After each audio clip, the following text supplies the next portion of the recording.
It wasn't the first time Brian Coleman had been treated differently because of the color of his skin, but it was the first time it happened at 30,000 feet, with a plane full of witnesses, a flight attendant who thought she could get away with it, and a cell phone camera that would change everything. The airport was a symphony of chaos, a cacophony of rolling suitcases, crackling announcements, and the faint hum of overpriced coffee machines.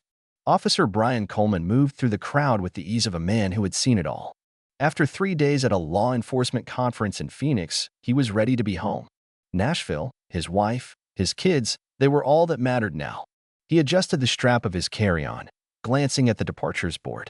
Flight 327 to Nashville, on time. Good. No delays. A direct flight, 3 hours in the air, and he'd be home. The boarding process was smooth at first. Brian wasn't in a hurry. He had a window seat, so there was no need to fight for overhead space. He let the crowd push ahead, stepping on last with a tired but polite nod at the flight attendant near the entrance. That's when he first noticed her, Karen Whitmore. She was in her late 40s, blonde, her uniform pressed to perfection, her name tag pinned neatly over her chest. She gave a half-smile to the passenger in front of him, but barely glanced in his direction as he passed. No greeting, no acknowledgement. Small thing, Brian thought. Not worth the energy. He made his way to row 14, seat C, tucking his bag under the seat in front of him. A middle-aged man in a business suit sat in the aisle seat, tapping furiously on his phone. The middle seat was empty for now. Brian exhaled as he settled in, his body sinking into the narrow seat. Home was so close he could almost taste it. The plane filled up quickly, the usual airport chaos slowly settling as people buckled in, adjusted their carry-ons, and fought over armrests. The middle seat next to Brian was eventually taken by a young woman, maybe in her 20s, oversized headphones already on, fully checked out from the world. Brian glanced out the window, watching the ground crew load luggage onto the plane. He was so close to being home. Then came the flight attendants with their routine checks. Brian barely looked up until Karen Whitmore's voice cut through the hum of passengers settling in. "Sir, your bag needs to be fully under the seat," she said, her tone sharp. Brian turned, surprised. His duffel was tucked in neatly. He had flown enough times to know the rules. He reached down, pushed it a fraction of an inch further, though it was already secure. "All good now," he said, keeping his tone even. Karen didn't respond, just pursed her lips and walked off. Weird, Brian thought, but whatever. He wasn't here to make friends. A few minutes later, another flight attendant, a younger brunette named Tess, came through with the pre-flight drink service. She offered a warm smile as she approached Brian's row. "Would you like anything to drink before takeoff?" she asked. "Just water, thanks," Brian said. She handed him a small bottle, moving down the aisle. But as Brian unscrewed the cap, he noticed something. The man in the aisle seat had been offered a full tray of options: soda, juice, even tiny bottles of liquor. So had the woman next to him. But Brian hadn't. He let it slide. Maybe it was a mistake. Maybe she'd run out. No point jumping to conclusions. As the plane doors closed and the final announcements played, a quiet tension settled in Brian's chest. Something about this flight felt off. He couldn't quite put his finger on it, but the feeling lingered, like a storm brewing on the horizon. The plane rumbled down the runway, engines roaring as it lifted off into the night sky. Brian leaned back in his seat, exhaling slowly. Home was just a few hours away. That's all he needed to focus on. But the feeling from earlier still lingered, a quiet unease that he couldn't shake. 30 minutes into the flight, the seatbelt sign blinked off. People began shifting, stretching, and flagging down flight attendants. The first drink service started, carts rolling down the narrow aisle. Karen Whitmore was in charge of his row. She moved smoothly, chatting with passengers, handing out sodas, juice, tiny bottles of liquor. But when she reached Brian's seat, her expression hardened, like he was a problem before he even spoke. "What can I get you?" she asked, her voice clipped. Brian was about to ask for ginger ale when the businessman next to him cut in first. "Scotch." "Neat." Karen's demeanor instantly shifted. She smiled, making a light joke about turbulence and strong drinks as she handed him a miniature bottle and a cup. Then she turned back to Brian, her face neutral again, almost impatient. "Just a ginger ale, thanks," he said. She poured it quickly, barely making eye contact, then moved on without another word. The woman in the middle seat got a different treatment. "Cranberry juice, of course, sweetheart," Karen said, her tone warmer, more pleasant. Brian watched, his jaw tightening slightly. Maybe he was reading into it too much, but the contrast was noticeable. He wasn't looking for special treatment. Just the same respect as everyone else. A little later, he adjusted his seat slightly, just a small shift to get comfortable. Immediately, Karen appeared again. Sir, your seat needs to be fully upright, she said firmly. Brian blinked, confused. The plane wasn't descending. No one else had been told anything. He checked the seat. It was barely reclined at all. It is, he said simply. She sighed dramatically, placing a hand on the seat and shoving it forward an inch. Now it is, she muttered before walking off. The businessman glanced over, raising an eyebrow but saying nothing. Brian sat still, exhaling through his nose. He had dealt with attitudes like this before, subtle but pointed. Small things that, by themselves, didn't seem like much. But stacked together, they painted a clear picture. Still, he had no intention of making a scene. 3 more hours, and he'd be off this plane for good. But then, the situation took a turn he didn't see coming. Brian watched as Karen Whitmore poured his ginger ale, her movements quick and mechanical. She barely made eye contact, her lips pressed into a thin line. The contrast was impossible to ignore. The businessman next to him had gotten a smile, a joke, and a mini bottle of scotch. The young woman in the middle seat received a warm cranberry juice, sweetheart. But Brian? Just a clipped tone and a cold shoulder. He took a sip of his drink, trying to shake off the feeling. Maybe he was overthinking it. Maybe Karen was just having a bad day. But deep down, he knew better. He'd seen this kind of behavior before, subtle, calculated, and always with a purpose. The flight continued, the cabin settling into a quiet hum. Most passengers were either dozing off, scrolling through their phones, or watching movies. Brian closed his eyes, hoping to catch a few minutes of rest. But just as he started to relax, he heard a voice. "Excuse me, sir." He opened his eyes to see an older man, maybe in his 70s, standing in the aisle. The man's face was lined with irritation, his grip tight on the seatbacks for support.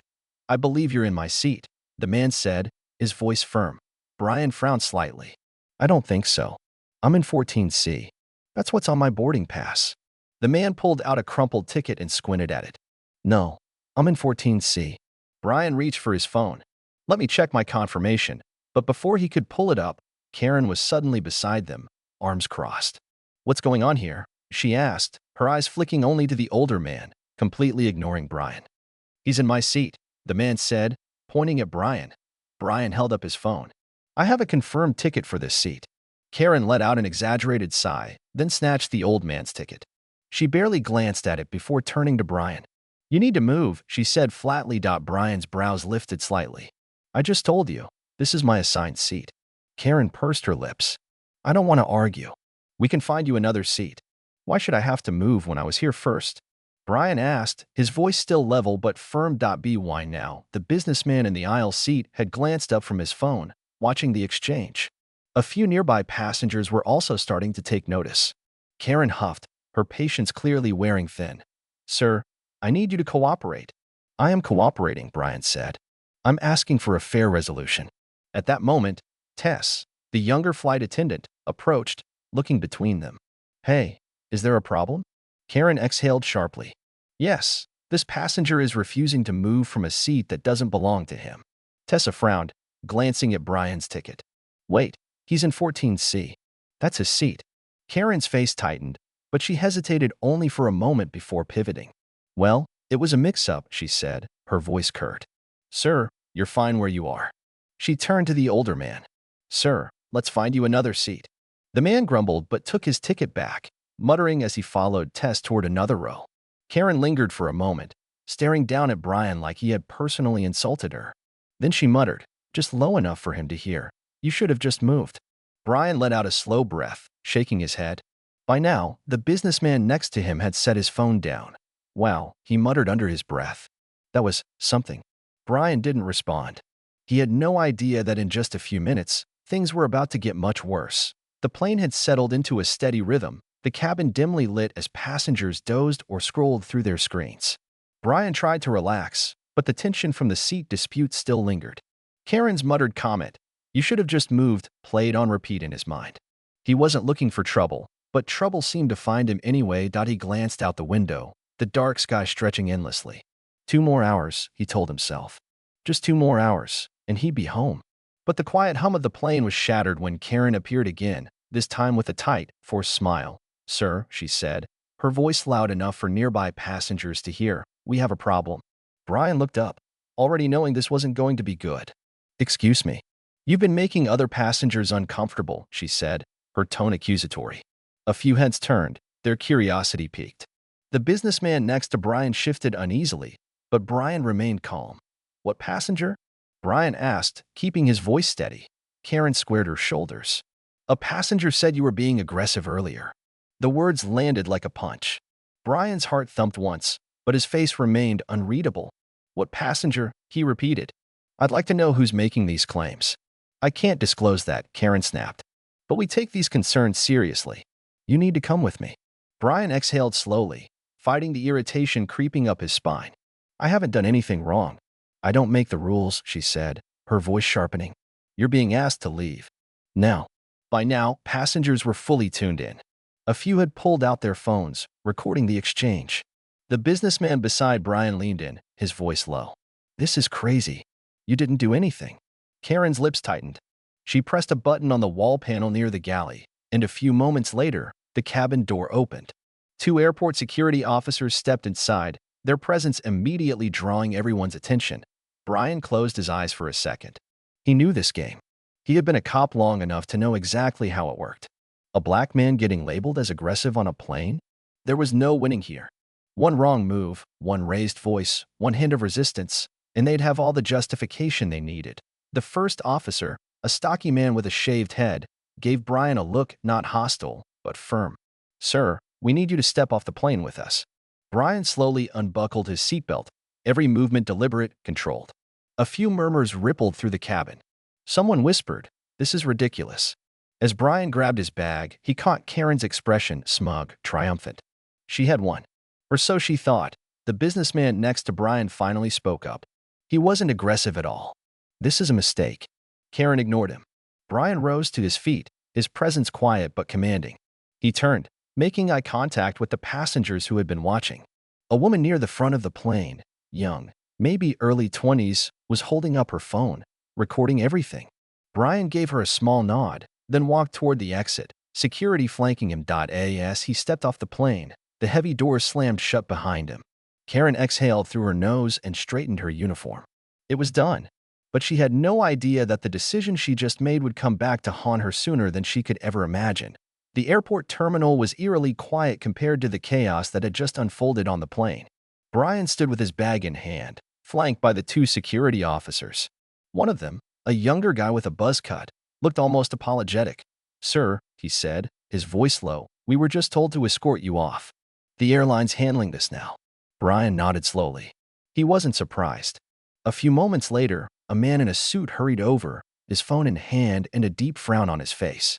His badge read Robert Hensley, manager. Officer Coleman? He asked cautiously. Brian nodded.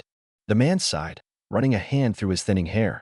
Look, we're reviewing the situation, but he glanced down at his phone screen, his expression tightening. Sir, multiple passengers recorded the incident. It's already online. Brian let out a quiet breath. He wasn't angry, just tired. Meanwhile, back on the plane, Karen had finally relaxed. The problem was gone. The flight was peaceful again. Or so she thought, until she heard the whispering. Passengers were showing each other their phones, their eyes flicking toward her.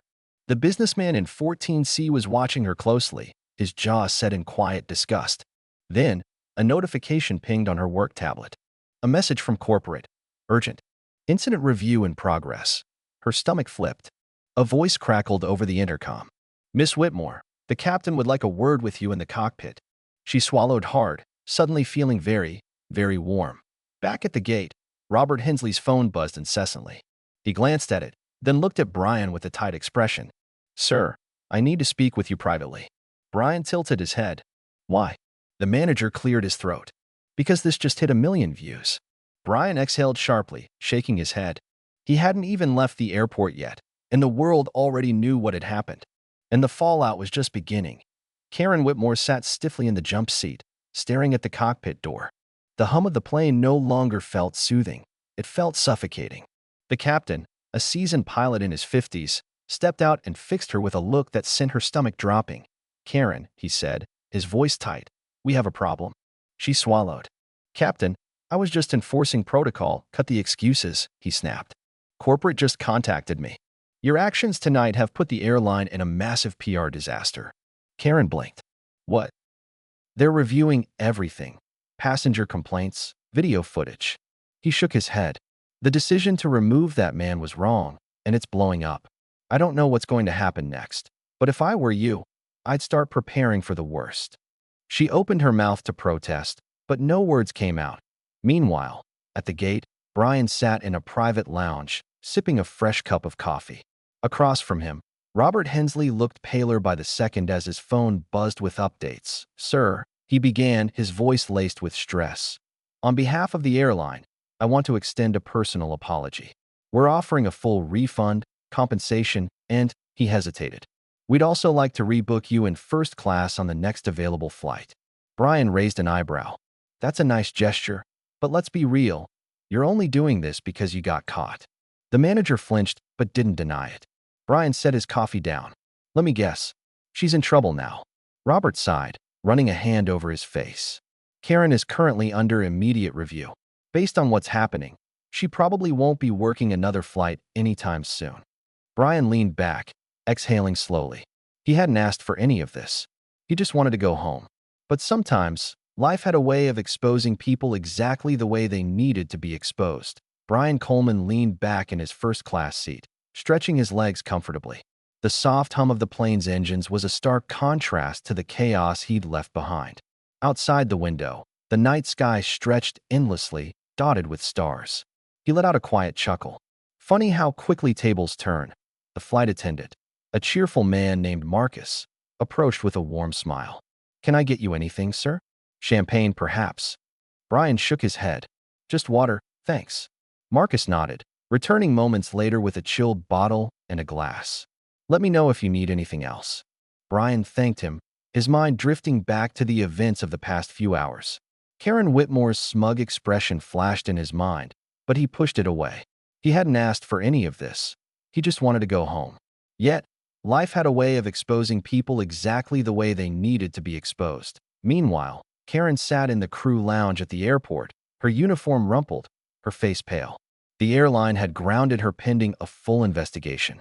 The videos of the incident had gone viral, and the backlash was relentless. Passengers had come forward with their own stories, accusing her of similar behavior in the past. Corporate had made it clear her career was hanging by a thread.